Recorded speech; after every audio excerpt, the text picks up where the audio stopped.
900 কোটি মানুষের 600 কোটি মানুষ বিদায় হয়ে যাবে এখন। 600 কোটি মানুষ।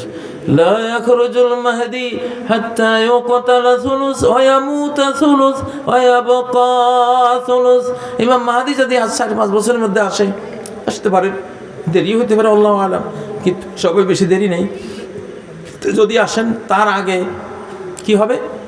তার আগে বিশ্ব জনসংখ্যার 3/1 খুন হয়ে যাবে যুদ্ধে, বোমায়, ক্ষেপণাস্ত্রে খুন হয়ে যাবে।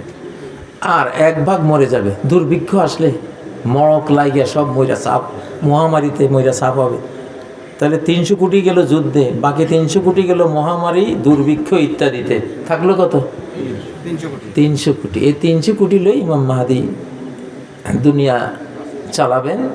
আবার ওনার আমলে বিশাল বিশাল যুদ্ধ হইয়া ঈসা আলাইহিস সালাম আসবেন 5-6-7 বছরের মাথায়। ঈসা আলাইহিস সালাম আসলে জনসংখ্যা থাকবে কত? 1-1.5 কোটি হয়তো, এরকম হাদিসে যে বর্ণনা পাওয়া যায়।